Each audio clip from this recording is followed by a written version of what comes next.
Hello friends, हमारे साथ rolling सब बना रहे, लेकिन आज हम क्या आयल में सब भूतों के बांग्ला में भूत के इंटरव्यू ले रहे। उस्ताद टिकटकरवा मरल उ बतलावा ना। वो टिकटॉक मर रहे, ओकरे रिसोर्स में हमके निकलल बानी सोन। देखो तनी से वो टिकटॉक कैसे मर रहे।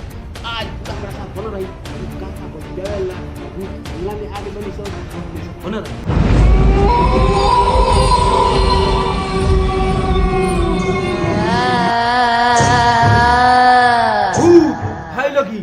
जागा लगी दुख दर्द सुने खातिर टेलीकास्ट कराओ खातिर आगे जाओ। अरे कहाँ पड़ा लगी? अरे निकलो लगिन आवा लगिन तोहनी के दुख दर्द के हम समझे टेलीकास्ट कराए सबके पास पहुँचाए, कहीं हो सकी तो ऑफर दिवाए। सुन सुन सुन, भूत प्यार कुछ ना हो, वो इंसाने हो। चलो बतिया भाई रे एंकर हम ना चंद्र नहीं हम दूसरा स्टाफ लेती रहता था ते तो उसन मौका स्टाफ पागल कर। उस्ताद उस्ताद उस्ताद छूट भूत बेल कुछ ना सब समझ में नहीं खाओ तुमको नहीं खाओ समझ में। उस्ताद तो सब लाग गइल बा। मुझे से फोन है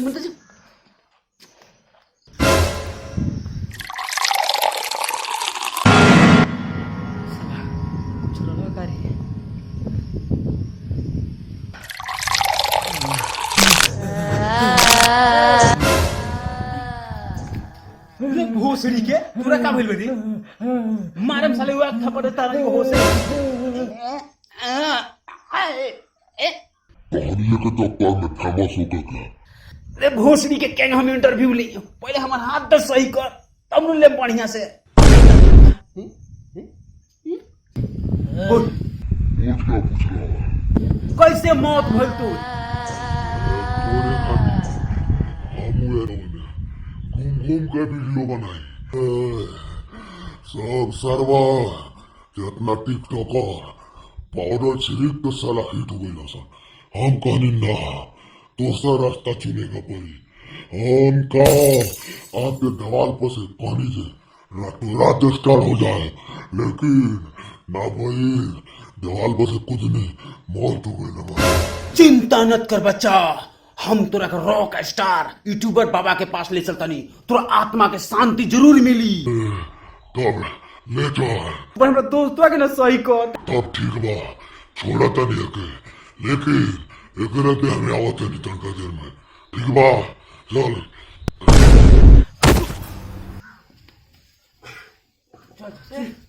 हम ये का करते हैं? ए पेशाब कर ले तोरा मालूम है। सुन सुन बात कहता नहीं ते चल यू बाबा लगे चल जो जरूरी बाबा लगे चल। भूत मैंने भेटल ना ना ना बाबा लगे चल, बाबा लगे चल बाबा लगे।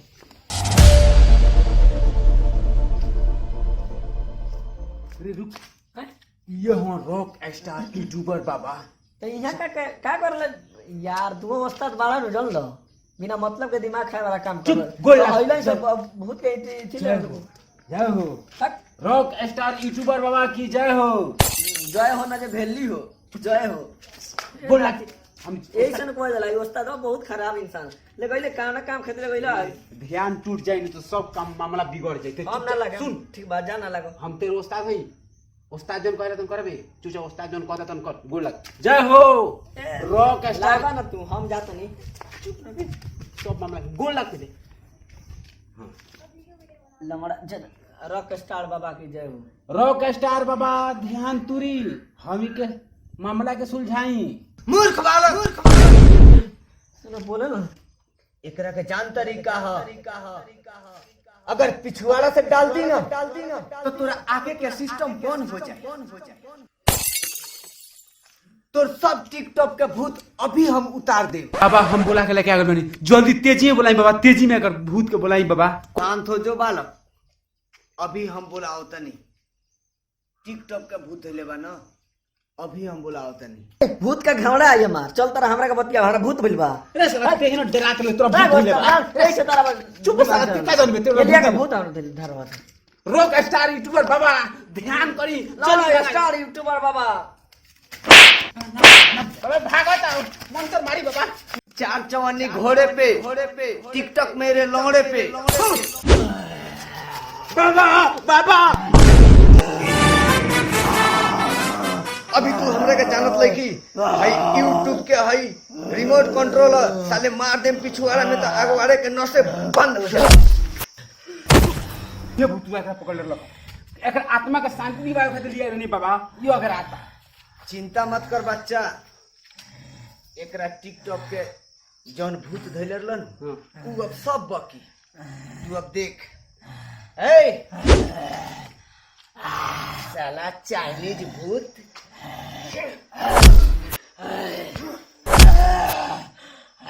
साले तू हमरा भूत रे ए बाबा खिसियाई मत। बात ध्यान से सुन, ई सरवा चाइनीज भूत रे सुन आराम से सुन ना, आराम से सुन समझ तोर आत्मा का शांति दिवावे के तो तोरा चाही के पहले सुन आत्मा का तोरा शांति चाही। बाबा जौन कहत है बाबा बैठी एकरा के आराम से प्रक्रिया से बारी बारी से बढ़िया से समझाई। सुन चिलो मत इन जगह पहले रहले है ओइंगे अस्थिर होके बाबा के बात सुन। सुन बालो, ई टिकटॉक के वीडियो देख लेलक, हाँ पाउडर छिड़क छिड़क के जौन वीडियो बनाओ सन, हाँ बाबा हाँ इहो कोशिश कैलक कि हम पाउडर छिड़क के वीडियो बनाई। हाँ गल वीडियो बनावे पाउडर छिड़क के देवाल से कूदल, हाँ एकर जान चल गई। हाँ बाबा इहे कहत रहलक हो उहे बतिया कहत रहलक। अब एकरा आत्मा के शांति दिवावे खातिर कोनो ऐसन प्रक्रिया बुद्धि बताई जेकरा आत्मा के शांति हो जाए। केहू के भूत मत पकड़ो, कबो ई मत केहू के पकड़ो, एकर स्वर्ग ना चाहे जानते के मुंगल स्वर्ग लोक में चल जाए मिल जाए। मंत्र बताई एकरा का करू। मंत्र एकर इहे बा। हाँ बाबा ई सालवा भड़ुआ बा, हाँ बाबा एकरा के ना एकरा भूतवा के कहतनी। हाँ बाबा ई जौन चाइनीज टिकटॉक पर बा हाँ ओकरा के डिलीट करे खातिर एगो इंडियन एप्स आइल बा। हाँ बाबा हाँ उ ऐप से आप डाउनलोड कर तो सब बिला जाई खत्म हो जाई।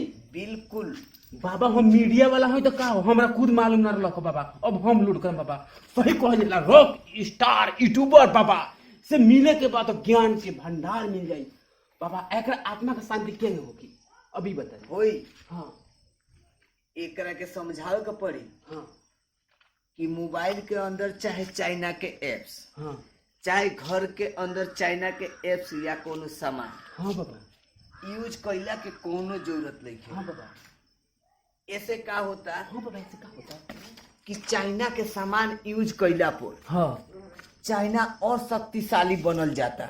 अच्छे दिन पर दिन हाँ बाबा वो अपन सामान बेच के भारत, पाकिस्तान, नेपाल हर देश में बेच के वो महाशक्तिशाली बने के चाहता। हाँ यानी कि वो हर देश से हाँ शक्तिशाली बने के चाहता। हाँ ये बाबा अब हमरा समझ में आ गई।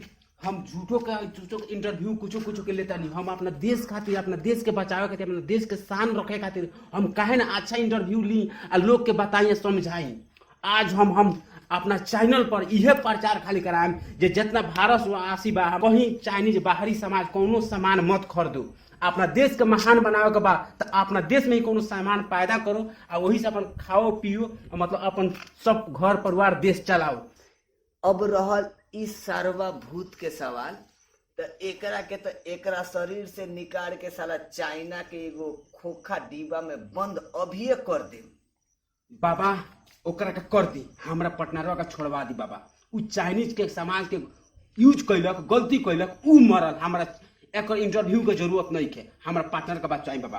आ हम अपना पार्टनर के लेके जाए, जैसन करनी वैसन भरनी। अलविदा चाइना, अब तू साले जा।